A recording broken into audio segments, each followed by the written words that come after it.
নমস্কার বন্ধুরা, সুবাচনের সাহিত্য সভায় আপনাদের স্বাগত জানাই। আজ পড়ে শোনাচ্ছি বৈকুণ্ঠের উইল। ধারাবাহিকভাবে পড়ছি কথা সাহিত্যিক শরৎচন্দ্র চট্টোপাধ্যায়ের এই উপন্যাসটি। আজ চতুর্থ পর্ব। 9। নিমতলার কুণ্ডুদের আড়ত কানা করিয়া গোকুলের শ্বশুর আসিয়া উপস্থিত হইলেন। পাকা চুল, কাঁচা গোঁফ, বেঁটে আঁটোসাঁটো গড়ন, অত্যন্ত পাকা লোক। আড়তের ছোঁড়ারা আড়ালে বলিত, বাস্তু ঘুঘু। শ্রাদ্ধ বাটিতে এক মুহূর্তেই তিনি কর্মকর্তা হইয়া উঠিলেন এবং ঘণ্টাখানেকের মধ্যেই পাড়া শুদ্ধ সকলের সঙ্গে আলাপ করিয়া ফেলিলেন। এই কর্মদক্ষ হিসাবী শ্বশুরকে পাইয়া গোকুল উৎফুল্ল হইয়া উঠিল। আত্মীয় বান্ধবেরা সবাই শুনিল, মেয়ে জামাইয়ের স্বনির্বন্ধ অনুরোধ এড়াইতে না পারিয়া তিনি ব্যবসা হাতে করিবার জন্য দয়া করিয়া আসিয়াছেন। রাত্রি 1 প্রহর হইয়াছে, খাওয়ানো দাওয়ানো প্রায় শেষ হইয়া আসিয়াছে। চাকর আসিয়া সংবাদ দিল, কর্তাবাবু আহ্বান করিয়াছেন। গোকুল সসম্ভ্রমে ঘরে আসিয়া উপস্থিত হইল। শ্বশুর মশাই নিমাই রায় বহুমূল্য কার্পেটের আসনে বসিয়া দৈহিত্রীকে সঙ্গে লইয়া জলযোগে বসিয়াছেন। অদূরে কন্যা মনোরমা মাথার আঁচলটা অমনি একটু টানিয়া দিয়া সৎ শাশুড়ির আসল পরিচয়টা চুপি চুপি পিতৃ সকাশে গোচর করিতেছে। এমনই সময়ে গোকুল আসিয়া দাঁড়াইল। শ্বশুর মশাই ক্ষীরের বাটিটা এক চুমুকে নিঃশেষ করিয়া বাটির কানায় গোঁফটা মুছিয়া লইয়া চোখ তুলিয়া কহিলেন, বাবাজি, একটি প্রশ্ন করি তোমাকে? বলি, হাতের ঢিল আর মুখের কথা একবার ফসকে গেলে কি আর ফেরানো যায়? গোকুল হতবুদ্ধি হইয়া কহিল, আগে না। নিমাই কন্যার প্রতি চাহিয়া একটু স্নিগ্ধ গম্ভীর হাস্য করিয়া জামাতাকে কহিলেন, তবে? এই তবের উত্তর জামাতা কিন্তু আকাশ পাতাল খুঁজিয়া বাহির করিতে পারিল না, চুপ করিয়া রহিল। নিমাই ভূমিকাটি ধীরে ধীরে জমাট করিয়া তুলিতে লাগিলেন। কহিলেন, বাবাজি, তোমরা ছেলে মানুষ দুটিতে যে কান্নাকাটি করে আমাকে এই তুফানে হাল ধরতে ডেকে আনলে, তা হাল আমি ধরতে পারি, ধরবো, কিন্তু তোমাদের তো ছটফট করলে চলবে না বাবা। যেখানে বসতে বলবো, যেখানে দাঁড়াতে বলবো, ঠিক তেমনি করে থাকা চাই, তবেই তো এই সমুদ্রে পাড়ি জমাতে পারবো। বিনোদ বাবাজি হাজারিবাগে ছিলেন। এই যে সব এলোমেলো কথা যাকে তাকে বলে বেড়াচ্ছ, এটা কি হচ্ছে? এই যে নিজের পায়ে নিজেই কুড়ুল মারছো, সেটা কি বিবেচ্য করতে পারছো না? পিতার বক্তৃতা শুনিয়া কন্যা আহ্লাদে গদগদ হইয়া ফিসফিস করিয়া বলিতে লাগিল, হচ্ছেই তো বাবা, তাইতেই তো তোমাকে আমরা ডেকে এনেছি। আমরা কিছু জানি নে, তুমি যা বলবে, যা করবে তাই হবে। আমরা জিজ্ঞাসা পর্যন্ত করব না তুমি কি করছো না করছো। পিতা খুশি হইয়া কহিলেন, এই তো চাই মা। মামলা মকদ্দমা অতি ভয়ানক জিনিস। শোনোনি মা, লোকে গাল দেয়, তোর ঘরে মামলা ঢুকুক। সেই মামলা এখন তোমাদের ঘরে। আমাদের নাকি বড় পাকা মাথা, তাই সাহস করছি। তোমাদের আমি কিনারায় টেনে তুলে দিয়ে তবে যাব। এতে আমার নিজের যাই হোক, একটি একটি করে তাদের গলা টিপে বার করব। তবে আমার নাম বদ্যিপাড়ার নিমাই রায়। বলিয়া তিনি মুখের ভাবটা এমন ধারাই প্রকাশ করিলেন যে ওয়াটারলুর লড়াই জিতিয়া ওয়েলিংটনের মুখেও বোধ করি অত বড় গর্ব প্রকাশ পায় নাই। গলা বাড়াইয়া দ্বারের বাহিরে দৃষ্টি নিক্ষেপ করিয়া কহিলেন, মা অনু, এখানেই আমার হাতে একটু জল দে মা, মুখটা ধুয়ে ফেলি, আর বাইরে যাব না। আর অমনি একটু বেরিয়ে দেখ তো মা, কেউ কোথাও কান পেতে টেতে আছে কিনা। বলা যায় না তো, এ হলো শত্রুর পুরী। মনোরমা যথা নির্দিষ্ট কর্তব্য সমাপন করিয়া স্বস্থানে ফিরিয়া আসিয়া উপবেশন করিল। গোকুল বিহ্বল বিবর্ণ মুখে একবার স্ত্রীর প্রতি, একবার শ্বশুরের প্রতি চাহিতে লাগিল। এতক্ষণ ধরিয়া পিতা পুত্রীতে যত কথা হইল, তাহার একটা বর্ণও বুঝিতে পারিল না। এ কাহাদের কথা? কাহার ঘরে মামলা ঢুকিবে? কাহাকে গলা টিপিয়া কে বাহির করিতে চায়? কাহার কি সর্বনাশ হইল? প্রভৃতি ইশারা ইঙ্গিতের বিন্দুমাত্র তাৎপর্য গ্রহণ করিতে না পারিয়া একেবারে আড়ষ্ট হইয়া উঠিলেন। নিমাই কহিলেন, দাঁড়িয়ে রইলে কেন বাবাজি, একটু স্থির হয়ে বসো, দুটো কথাবার্তা হয়ে যাক। গোকুল সেইখানে বসিয়া পড়িল। তিনি বলিতে লাগিলেন, এই তোমাদের সুসময়, যা করে নিতে পারো বাবা এই বেলা, কিন্তু একটা সর্বনেশে মকদ্দমা যে বাঁধবে, সেও চোখের উপরই দেখতে পাচ্ছি। তা বাঁধুক, আমি ভয় খাইনি। সে জানে হাট খোলার যদু উকিল আর তারিণী মোক্তার। বদ্যিপাড়ার নিমাই রায়ের নাম শুনলে বড় বড় উকিল ব্যারিস্টার কৌশলীর মুখ শুকিয়ে যায়। তা এ তো এক ফোঁটা ছোঁড়া, না হয় দুপাতা ইংরেজি পড়েছে। গোকুল আর থাকিতে না পারিয়া সভয়ে সবিনয়ে প্রশ্ন করিল, আপনি কার কথা বলছেন? কাদের মোকদ্দমা? এবার অবাক হইবার পালা বদ্যিপাড়ার নিমাই রায়ের। প্রশ্ন শুনিয়া তিনি গভীর বিস্ময়ে গোকুলের মুখের দিকে তাকাইয়া রহিলেন। মনোরমা ব্যাকুল হইয়া সজোরে বলিয়া উঠিল, দেখলে বাবা, যা বলেছি তাই। জিজ্ঞাসা করছেন কার মকদ্দমা? তোমার দিব্যি করে বলছি বাবা, এর মতো সোজা মানুষ আর ভূভারতে নেই। একে যে ঠাকুরপো ঠকিয়ে সর্বস্ব নেবে, সে কি বেশি কথা? তুমি এসেছো, এই যে ভরসা, নইলে সোমবৎসরের মধ্যে দেখতে পেতে বাবা, তোমার নাতি নাতকুরেরা রাস্তায় দাঁড়িয়েছে। নিমাই রায় নিঃশ্বাস ফেলিয়া বলিলেন, তাই বটে, তা যাক, আর সে ভয় নেই, আমি এসে পড়েছি। কিন্তু তোমাদের আড়তের ওইসব চক্কর্তি ফক্কর্তিকে আমি আগে তাড়াবো। ওরা সব হচ্ছে বরের মাসি, কনের পিসি, বুঝলে না মা? ভেতরে ভেতরে যদি না ওরা তোমার বিনোদের দলে যোগ দেয়, তো আমার নামই নিমাই রায় নয়। লোকের ছায়া দেখলে তার মনের কথা বলতে পারি। বলিয়াই নিমাই একবার গোকুলের প্রতি, একবার কন্যার প্রতি দৃষ্টিপাত করিতে লাগিলেন। কন্যা তৎক্ষণাৎ সম্মতি দিয়া কহিল, এক্ষুনি এক্ষুনি, আমি আর জানি নে বাবা, সব জানি, জেনে শুনেও বোকা হয়ে বসে আছি। তোমার যাকে খুশি রাখো, যাকে খুশি তারাও, আমরা কথাটি কব না। এতক্ষণে গোকুল সমস্তটা বুঝিতে পারিল। তাহার ছোট ভাই বিনোদের সম্বন্ধেই এত কথা হচ্ছে, তারই বিরুদ্ধে ইহারা মকদ্দমা করিতে ষড়যন্ত্র করিতেছে। অথচ ইহারা যখন তাহার সমস্ত অভিসন্ধি বুঝিয়া ফেলিয়াছে, সে শুধু নির্বোধের মতো সেই ছোট ভাইকে প্রসন্ন করিবার জন্য ক্রমাগত তাহার পিছনে পিছনে ঘুরিয়া বেড়াইতেছে। প্রথমটা তাহার ক্রোধের বহ্নি যেন তাহার ব্রহ্মরন্ধ্র ভেদ করিয়া জ্বলিয়া উঠিল, কিন্তু ওই একটি মুহূর্ত মাত্র। পরক্ষণেই সমস্ত নিবিয়া গিয়া নিদারুণ অন্ধকারে তাহার দৃষ্টি, তাহার বুদ্ধি, তাহার চৈতন্যকে পর্যন্ত যেন বিপর্যস্ত করিয়া ফেলিল।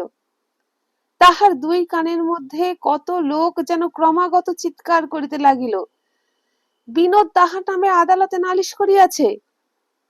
নিমাই কহিলেন, টাকার দিকে চাইলে হবে না বাবাজি, সাক্ষীদের হাত করা চাই, তাদের মুখে মকদ্দমা, বুঝলে না বাবাজি? গোকুল মাথা ঝুঁকাইয়া কাঠের মতো বসিয়া রহিল, বুঝিল কিনা তাহার জবাব দিল না।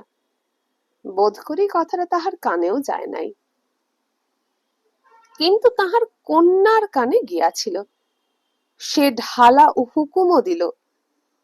অবশ্য কন্যা এবং জামাতা একই পদার্থ এবং অন্যান্য বিষয়ে তার কথাতেই কাজ চলিতে পারে বটে, কিন্তু এই সাক্ষীর বাবদে গোপনে টাকা খরচ করিবার অবারিত হুকুমটা জামাতা বাবাজির মুখ হইতে ঠিক না পাইয়া রায়মশাইয়ের উৎসাহের প্রাখর্যটা যেন ঢিমা পড়িয়া গেল। বলিলেন, আচ্ছা, সেসব পরামর্শ কাল পরশু একদিন ধীরে সুস্থে করা যাবে। এখন আজ যাও বাবাজি, হাত মুখ ধুয়ে জল টল খাও। সারাদিন। কথাটা শেষ হইবার পূর্বেই গোকুল হঠাৎ উঠিয়া নিঃশব্দে বাহির হইয়া গেল। রায়মশাই মেয়ের দিকে চাহিয়া কহিলেন, বাবাজি তো কথাই কইলে না। টাকা ছাড়া কি মামলা মকদ্দমা করা যায়? বিপক্ষের সাক্ষী ভাঙিয়ে নেয়া কি শুধু হাতে হয় রে বাপু? ভয় করলে চলবে কেন? নিমাই পাকা লোক, মানুষের ছায়া দেখিলে তার মনের ভাব টের পান। সুতরাং গোকুলের এই নিরুদ্যম স্তব্ধতা শুধু যে টাকা খরচের ভয়েই, তাহা বুঝিয়া লইতে তাহার বিন্দুমাত্র সময় লাগে নাই। তাই বলিয়া মেয়ের এই ঘোর বিপদের দিনেও তো তিনি অভিমান করে দূরে থাকিতে পারেন না। বিনা হিসাবে অর্থ ব্যয় করিবার গুরুভার তাহার মতো আপনার লোক ছাড়া কে আর মাথায় লইতে আসিবে? কাজেই নিজের যতই ক্ষতি হোক না, এমনকি কুণ্ডুদের আড়তের কাজটা গেলেও তার পশ্চাৎপদ হইবার জো নাই। লোকে শুনিলে যে গায়ে থুতু দিবে। গোকুল চলিয়া গেলে এমনি অনেক প্রকারের কথায় অনেক রাত্রি পর্যন্ত তিনি বিপদগ্রস্ত কন্যাকে সান্ত্বনা দিতে লাগিলেন। 10 সামান্য কারণেই গোকুলের চোখ রাঙা হইয়া উঠিত। তাহাতে সারা রাত্রি জাগিয়া সকালবেলা যখন সে তাহার ঘরে আসিয়া দাঁড়াইল, তখন সেই একান্ত রুক্ষ মূর্তি দেখিয়া ভবানী ভীত হইলেন। গোকুল ঘরে পা দিয়া কহিল, ওহ, সৎমা যে কেমন তা জানা গেল। একে তো এই কথাটা সে আজকাল পুনঃ পুনঃ কহিতেছে, তাহাতে ও অন্যান্য নানা প্রকারের উত্তক্ত হইয়া ভবানী নিজের স্বাভাবিক মাধুর্য নষ্ট করিয়া ফেলিতেছিলেন। কিন্তু বাহিরের লোক এবং আত্মীয় কুটুম্বেরা তখনও নাকি বাটিতে ছিল। তাই তিনি কোনো মতে আপনাকে সংযত করিয়া সংক্ষেপে কহিলেন, কি হয়েছে? গোকুল লাফাইয়া উঠিল, কহিল, হবে কি? কি করতে পারো তোমরা? বেন্দা নালিশ করে কিচ্ছু করতে পারবে না বলে দিচ্ছি। এদিকে ইসের মূল আছে। নিমাই রায়, বদ্যিপাড়ার নিমাই রায় সোজা লোক নয়, তা জেনে রেখো। ভবানী ক্রোধ ভুলিয়া অত্যন্ত আশ্চর্য হইয়া জিজ্ঞাসা করিলেন, বিনোদ নালিশ করবে? এ কথা তোমাকে কে বললে? গোকুল কহিল, সবাই বলবে। কে না জানে যে বিনোদ আমার নামে নালিশ করবে? ভবানী বলিলেন, কই, আমি তো জানি না। আচ্ছা, জানো কিনা সে আমি দেখে নিচ্ছি। বলিয়া গোকুল সক্রোধে ঘর ছাড়িয়া চলিয়া যাইতেছিল, কিন্তু ফিরিয়া দাঁড়াইতেই সহসা তাহার শ্বশুরের কথাটাই মুখ দিয়া বাহির হইয়া গেল, তোমাদের মতো শত্রুদের আমি তো আর বাড়িতে রাখতে পারি নে। কিন্তু কথাটার সঙ্গে সঙ্গে তাহার রুদ্র মূর্তি ভয়ে বিবর্ণ ও ক্ষুদ্র হইয়া গেল, এবং ব্যাধের আকৃষ্ট ধনুর সম্মুখ হইতে ভয়ার্ত মৃগ যেমন করিয়া দিক বিদিক জ্ঞান শূন্য হইয়া ছুটিয়া পালায়, গোকুলও ঠিক তেমনি ভাবে মায়ের সম্মুখ হইতে সবেগে পলায়ন করিল। সে যে কি কথা বলিয়া ফেলিয়াছে তাহা সে জানে। তাই সেদিন সমস্ত দিবারাত্রির মধ্যে কোথাও তাহার সারা শব্দ পাওয়া গেল না। কুটুম্ব ভোজনের সময়ও সে উপস্থিত রহিল না। ভবানী প্রশ্ন করিয়া জানিলেন, বড়বাবু জরুরি তাগাদায় বাহির হইয়া গিয়াছেন, কখন আসিবেন কাহাকেও বলিয়া যান নাই। নিমাই রায় কর্মকর্তা সাজিয়া আদর আপ্যায়ন কাহাকেও কম করিলেন না। বাহিরের নিমন্ত্রিত যে কয়জন আসিয়াছিলেন, বিনোদ তাহাদের সঙ্গে বসিয়া নিঃশব্দে ভোজন করিয়া উঠিয়া গেল। ঝড়ের পূর্বে নিরানন্দ প্রকৃতি যেরূপ স্তব্ধ হইয়া বিরাজ করে, অনেক লোকজন সত্ত্বেও সমস্ত বাড়িটা সেইরূপ অশুভ ভাব ধরিয়া রহিল। বিশেষ কোনো হেতু না জানিয়াও চাকর দাসীরা কেমন যেন কুণ্ঠিত ত্রস্ত হইয়া ঘুরিয়া বেড়াইতে লাগিল। এমনি করিয়া আরো 2 দিন কাটিল। যাহারা শ্রাদ্ধোপলক্ষে আসিয়াছিলেন তাহারা একে একে বিদায় লইলেন। পিসিমা তাহার ছেলে মেয়ে লইয়া বর্ধমানে চলিয়া গেলেন। বিনোদ তাহার বাহিরের বসিবার ঘরে বসিয়াই সকাল হইতে সন্ধ্যা কাটাইয়া দেয়। কাহারও সহিত বাক্যালাপ করে না। ভিতরে ভবানী একেবারেই নির্বাক হইয়া গিয়াছেন। গোকুল পালাইয়া পালাইয়া বেড়ায়। ভিতরে বাহিরে কোথাও তাহার সাড়া পাওয়া যায় না। এমন ভাবে 3-4 দিন অতিবাহিত হইল। মনোরমা এবং তাহার পুত্র কন্যা ছাড়া এ বাড়িতে যেন আর কোনো মানুষ নাই। নিমাই রায় তার কলিকাতার সম্পর্ক চুকাইয়া দিবার জন্য গিয়াছিলেন। সেদিন সকালবেলা বোধ করিবা কুণ্ডুদের অকুল পাথারে ভাসাইয়া দিয়াই মেয়ে জামাইকে কুলে তুলিবার জন্য ফিরিয়া আসিলেন। আজ সঙ্গে তাহার কনিষ্ঠ পুত্রটিও আসিয়াছিল। আগমনের হেতুটা যদিচ তখনও পরিষ্কার হয় নাই, কিন্তু সে যে তাহার ভগিনী ও ভগিনীপতিকে শুধু দেখিবার জন্যই ব্যাকুল হইয়া আসে নাই, সেটুকু বোঝা গিয়াছিল। এ কয়দিন অতি প্রাজ্ঞ শ্বশুরের সবল উৎসাহের অভাবে গোকুল যেরূপ ম্রিয়মাণ হইয়াছিল, আজ তাহারও সে ভাব ছিল না। মনোরমার তো কথাই নাই। সকাল হইতে সমস্ত বাড়িটা সে যেন চষিয়া বেড়াইতে লাগিল।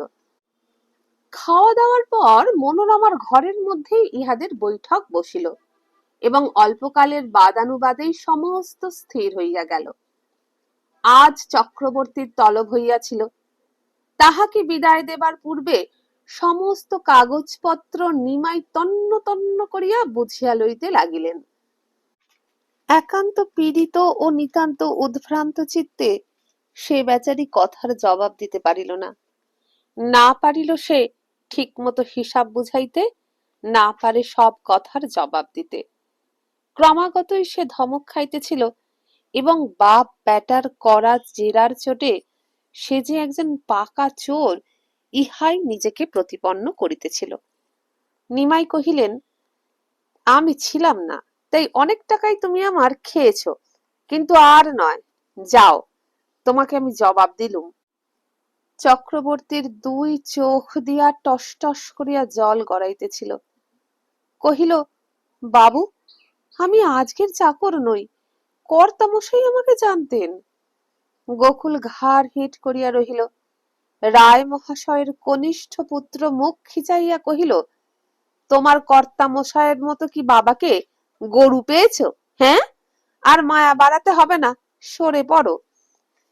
এই নাবালক শ্যালকের একান্ত অভদ্র তিরস্কারে ব্যথিত হইয়া চক্রবর্তী চোখ মুছিয়া ফেলিল এবং ক্ষণকাল মৌন থাকিয়া গোকুলকে উদ্দেশ্য করিয়া কহিল, বাবু, আমার 4 মাসের মাইনে। গোকুল তাড়াতাড়ি বলিয়া উঠিল, সে তো আছেই চক্রবর্তী মশাই, আরো যদি। কথাটা শেষ হইল না। নিমাই ডান হাত প্রসারিত করিয়া গোকুলকে থামাইয়া দিয়া জলদ গম্ভীর স্বরে কহিলেন, তুমি থামো না বাবাজি। চক্রবর্তীকে কহিলেন, বাবু উনি নন, বাবু আমি। আমি যা করব তাই হবে। মাইনে তুমি পাবে না। তোমাকে যে জেলে দিচ্ছি নে, এ তোমার বাপের ভাগ্যি বলে মেনো। চক্রবর্তী দ্বিরুক্তি করিল না, উঠিয়া গেল। মনোরমা এতক্ষণ কথা কহিতে না পাইয়া ফুলিতেছিল। সে যাইবা মাত্রই মুখখানা গম্ভীর করিয়া স্বামীকে লক্ষ্য করিয়া কণ্ঠস্বরে আবদার মাখাইয়া দিয়া ফিস ফিস করিয়া কহিল, ফের যদি তুমি বাবার কথায় কথা কবে, আমি হয় গলায় দড়ি দিয়ে মরব, না হয় সবাইকে নিয়ে বাপের বাড়ি চলে যাব। গোকুল জবাব দিল না। নত মুখে নিঃশব্দে বসিয়া রহিল। পিতা ও ভ্রাতার সম্মুখে স্বামীর এই একান্ত বাধ্যতায় সুখে গৌরবে মনোরমা আহ্লাদে আটখানা হইয়া উঠিল। তারপরে আধো আধো স্বরে কহিল, আচ্ছা বাবা, আমাদের নন্দলালকে কেন দোকানের একটা কাজে লাগিয়ে দাও না। নিমাই বলিলেন, তাই তো ছোড়াটাকে সঙ্গে আনলুম মা। আমি তো আর বেশি দিন এখানে থাকতে পারবো না। আমাদের নিজেদের চালানি কাজটা তাহলে একেবারে বন্ধ হয়ে যাবে। আমার কি আসবার জো ছিল মা? বাবুর সঙ্গে ঝগড়া করে চলে এসেছি। তিনি প্রায় কাঁদো কাঁদো হয়ে বললেন, রায়মশাই, তুমি না ফিরে আসা পর্যন্ত আমার আহার নিদ্রা বন্ধ থাকবে। দিবারাত্রি তোমার পথের পানে চেয়েই আমার দিন যাবে। তাই মনে করছি মা, আমার নন্দলালকেই দেখিয়ে শুনিয়ে শিখিয়ে পড়িয়ে যাব। আর যাই হোক, ও তো আমারই ছেলে। তাই করে যাও বাবা। সেই জন্যই তো। হঠাৎ মনোরমা মাথার আঁচল সবেগে টানিয়া দিয়া চুপ করিল। ঘরের সম্মুখে চক্রবর্তী ফিরিয়া আসিয়া দাঁড়াইয়াছিল। কহিল, বাবু, মা এসেছেন। অকস্মাৎ মা আসিয়াছেন শুনিয়া গোকুল ব্যস্ত হইয়া উঠিল। আজ 7-8 দিন তার সঙ্গে দেখা সাক্ষাৎ পর্যন্ত নাই। কপাটের আড়ালে দাঁড়াইয়া ভবানী সহজ কণ্ঠে ডাকিলেন, গোকুল। গোকুল তৎক্ষণাৎ সসম্ভ্রমে উঠিয়া দাঁড়াইয়া জবাব দিল, কেন মা? ভবানী অন্তরালে থাকিয়া তেমনি পরিষ্কার কণ্ঠে কহিলেন, এসব পাগলামি করতে তোমাকে কে বললে? চক্রবর্তী মশাই অনেক দিনের লোক। তিনি যতদিন বাঁচবেন আমি ততদিন তাকে বহাল রাখলুম। সিন্দুকের চাবি খাতাপত্র নিয়ে তাকে দোকানে যেতে দাও। ঘরের মধ্যে বজ্রপাত হইলেও বোধ করি লোকে এত আশ্চর্য হইত না। ভবানী এক মুহূর্ত চুপ করিয়া থাকিয়া পুনশ্চ কহিলেন, আর একটা কথা, বেয়াই মশাই দয়া করে এসেছেন, কুটুমের আদরে দুদিন থাকুন, দেখুন, শুনুন। কিন্তু দোকানে আমার চুরি হচ্ছে কি না হচ্ছে সে চিন্তা করার আবশ্যক তাঁর নাই। চক্রবর্তী মশাই, আপনি দেরি করবেন না, যান। আমার ইচ্ছে নয় বাইরের লোক দোকানে ঢুকে খাতাপত্র নাড়াচাড়া করে। গোকুল, চাবি দে, উনি যান। বলিয়া কাহারও উত্তরের জন্য তিলার্ধ অপেক্ষা না করিয়া চলিয়া গেলেন। ঘরের ভিতর হইতে তাহার পদশব্দ শুনিতে পাওয়া গেল। স্তম্ভিত ভাবটা কাটিয়া গেল। নিমাই রায় কাষ্ঠ হাসি হাসিয়া বলিলেন, হে একেই বলে পরের ধনে পদ্মারি। হুকুম দেবার ঘটাটা একবার দেখলে বাবাজি? বাবাজি কিন্তু জবাব দিল না। জবাব দিল তাহার নিজের পুত্র রত্নটি।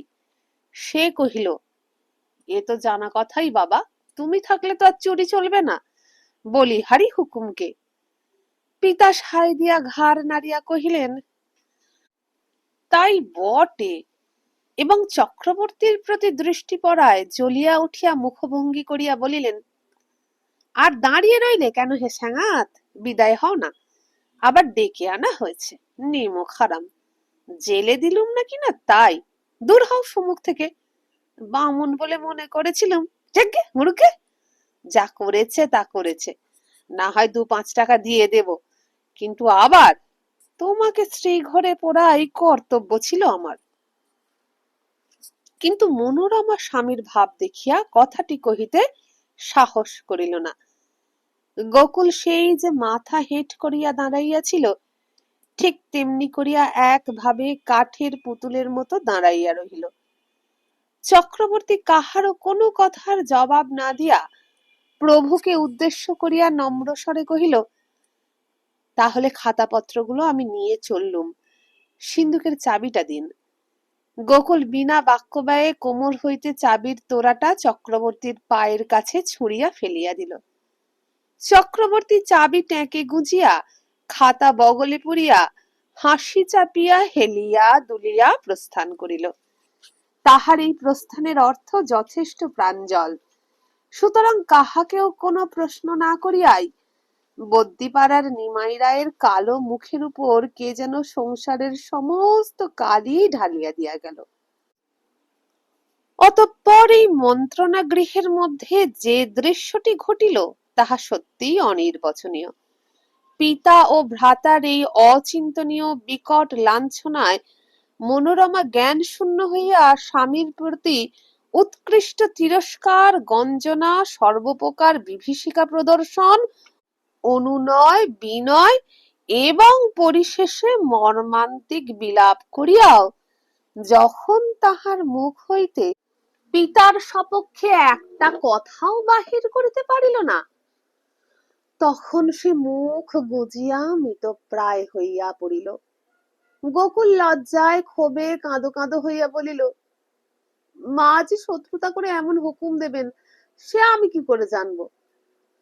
নিমাই একটা সুদীর্ঘ নিঃশ্বাস ফেলিয়া বলিলেন, যাক বাঁচা গেল, একটা মস্ত ঝঞ্ঝাটের হাত এড়ালুম। ওদিকে শিবতুল্য মনিব আমার কাঁদা কাটা করছেন, আমার কি কোথাও থাকবার জো আছে? তাছাড়া দরকার কি আমার ঘরের খেয়ে বোনের মোষ তাড়িয়ে?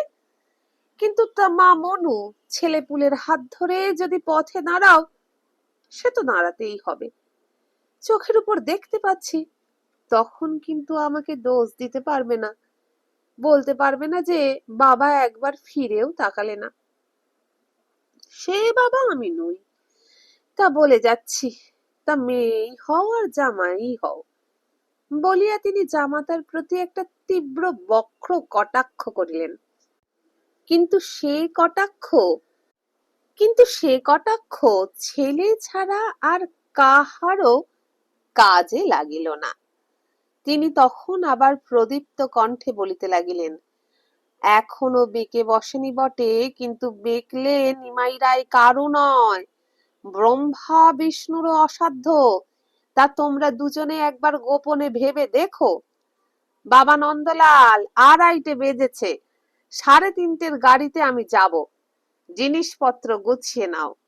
জানো তো তোমার বাপের কথার নড়চড় পৃথিবী উল্টে গেলেও হবার জো নেই। বলিয়া তিনি সদর্পে ছেলের হাত ধরিয়া মেয়ে জামাইকে ভাবিবার 1 ঘন্টা মাত্র সময় দিয়া চলিয়া গেলেন।